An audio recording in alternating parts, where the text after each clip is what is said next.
First of all, congratulations, South Carolina. Good win. Incredibly hard fought, competitive game. Swings both ways, certainly. Never would have thought that both teams would score like they did in the second half. The defenses coming in, both teams' defenses have been very good, and they were in the first half. But second half, just obviously neither team could really stop each other. Obviously, the free throw blockout misses for us. I think we had two were critical. I'm proud of our guys for fighting. We just kind of the second game in a row where we've dug ourselves a hole and just had to kind of keep battling all the way back. Certainly the fouling was a problem for us at the end. And again, they made one or two more plays. Colin Murray-Boyle down the stretch was probably the difference. Questions for me? Brad, you mentioned the second half scoring. First half, you had 0 points, which you don't see very often. What did you tell the guys at halftime, and did he say anything at halftime? I just thought I didn't think we had very good pace. I didn't think we did a lot of what we came into the game trying to do. I thought we made soft cuts. They pressured us a little bit. It bothered us some. We just didn't have the energy and the competitive fight that we needed from the start. Why that is, I don't really know. Obviously, I think we got it throughout the course of the game. You know, both teams are obviously going to play a little better offensively when the benches are helping, but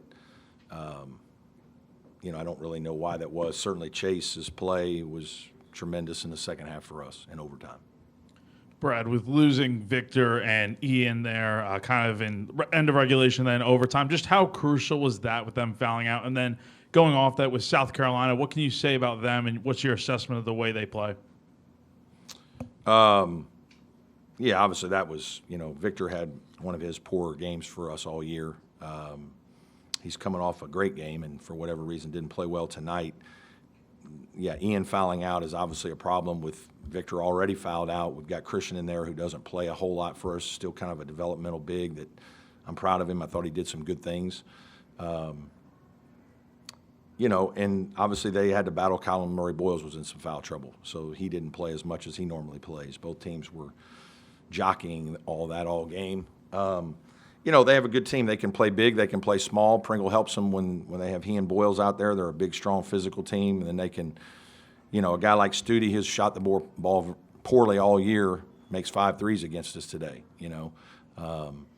But they can spread you and put pressure on your team because of that. And being able to we talked about big lineup versus small lineup in the game, but we didn't have an answer for it. You mentioned Ian and Colin. There was kind of like a game within the game where both of them kind of going one-on-one, especially when they both had foul trouble. But what was kind of your perspective of watching those two go at it, have the nights they did, and really do their best to try to keep their teams in the game despite playing a good chunk of the second half with 4 fouls?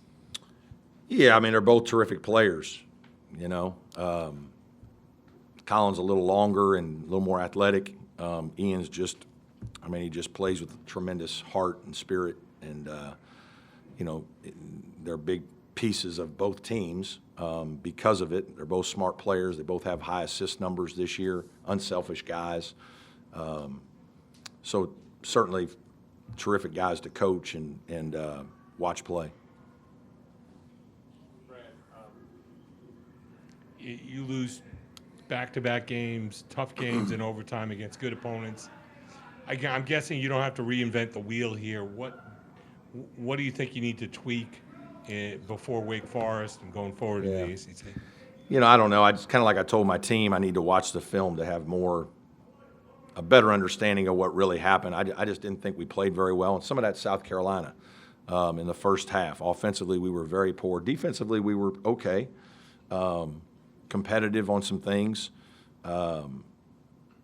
We got our wind back, confidence back, got a little bit of rhythm in the second half. You know, it was hard because Viktor wasn't playing very well for whatever reason. I need to see why that is. And he's been a piece that's been a good player for us. So, you know, I probably need to watch more before I can give you a better answer to that.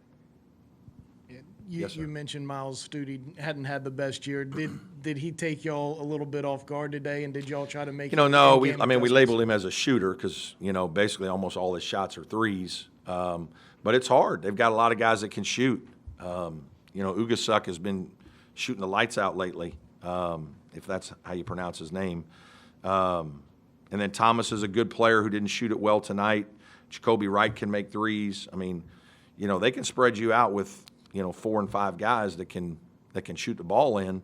And then obviously they've got good interior players that can score. So they're being physical down low like we are.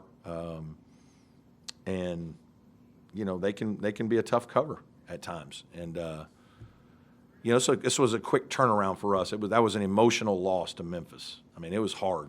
We've had a tough run here with a huge win against Kentucky, and then we got to go on the road right away and play a conference game, and then bounce back. And we had finals, and not an excuse because we had plenty of practices and all that, and we played a very good Memphis team, and kind of lost it at the end. That was emotionally draining, and then you got the rivalry game on the road, so you got no juice from the fans. You're actually, it's just you, and you got to really have spirit and toughness. And I'm proud of the way we fought to give ourselves chances, but we made.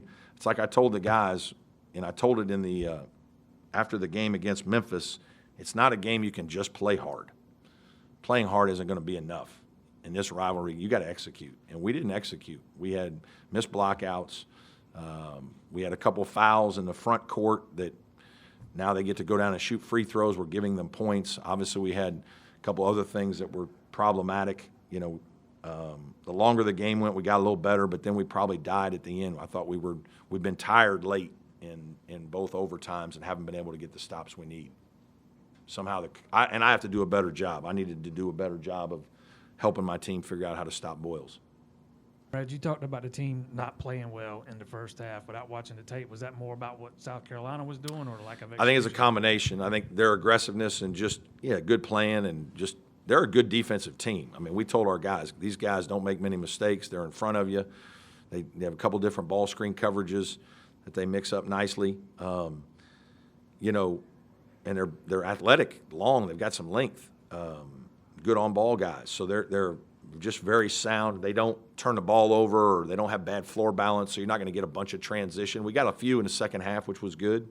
So you have to really execute. And we looked a little disjointed at times. I didn't – flow wasn't good. I don't know why we weren't flowing as well as I would have liked in the first half, and I thought we took some poor shots. Brad, I know you've talked about this in years past, but playing this game in December as opposed to like November when the students are still in school. Yeah. At the other side, I mean, It's I've dealt with this for 15 years or whatnot. It's a hard schedule. I don't want this to be our opener. I really don't want it to be our second game. I'd like for both teams to play a little bit so we can figure out who we have, especially in this day and age.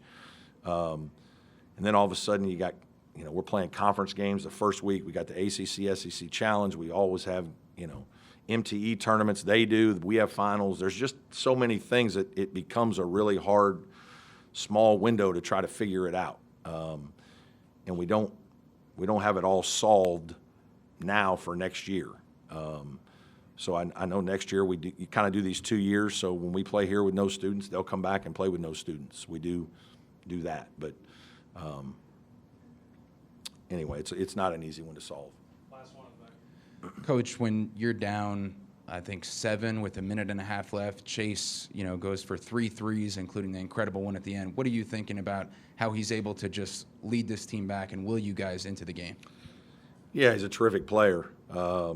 I'm super proud of him because he's grown as a young man and player, in our program for a long time. And certainly he's showing his talent.